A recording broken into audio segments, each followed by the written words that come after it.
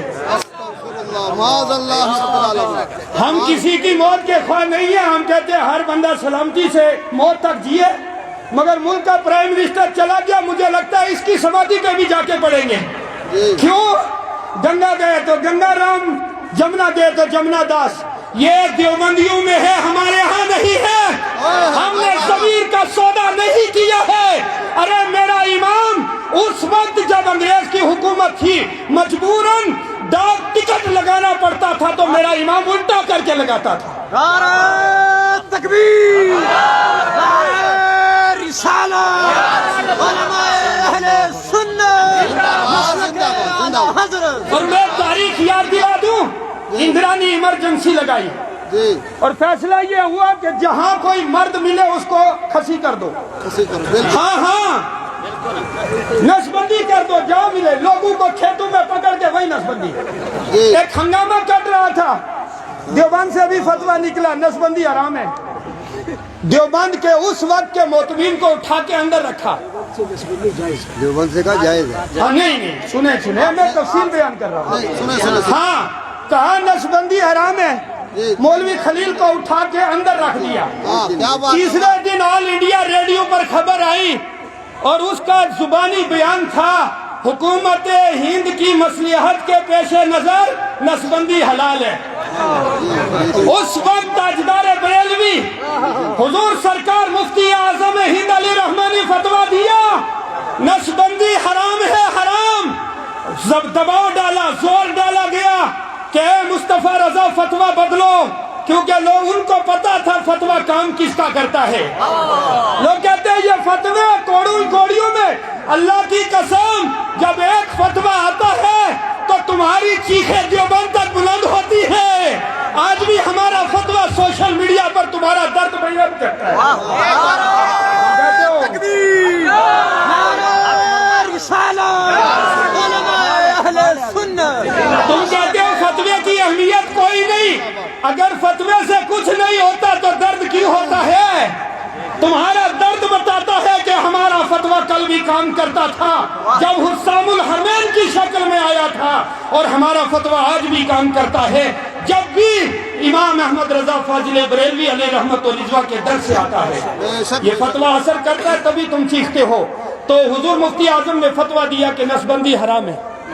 بڑا شور مچا, حکومت نے ایمرجنسی کا دور تھا, ایک پورے خاص کر پنجاب میں تو ایک طوفان مچا دیا تھا حکومت نے، تو ان کے سامنے کچھ مشکل نہیں تھا، دھمکی تھی وہ اصل بھی ہو سکتی تھی۔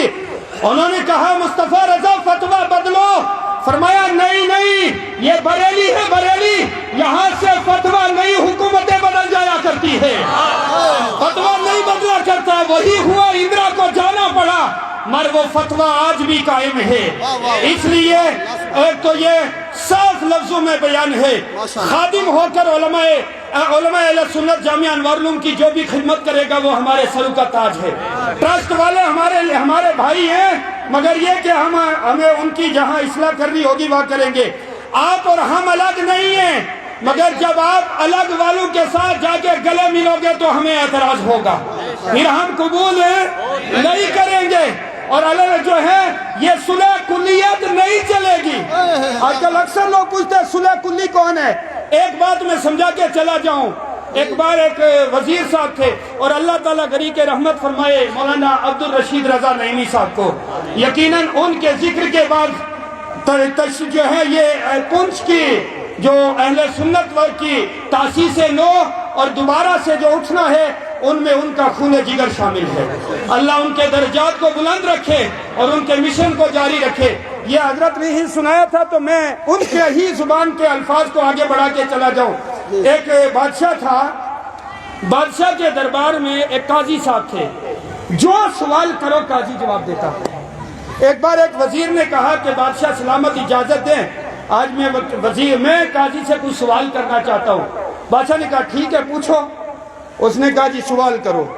تو وزیر نے کہا کہ بادشاہ قاضی صاحب یہ بتائیے، اگرچہ اس کے جواب درست بھی ہے کیونکہ میں بات حکایت کر رہا ہوں حکایت سمجھانے کے لیے، کوئی اس کی دلیل مانگنے کی ضرورت ہے۔ قاضی صاحب سے پوچھا کہ قاضی صاحب یہ بتائیے آسمان کے ستارے کتنے ہیں؟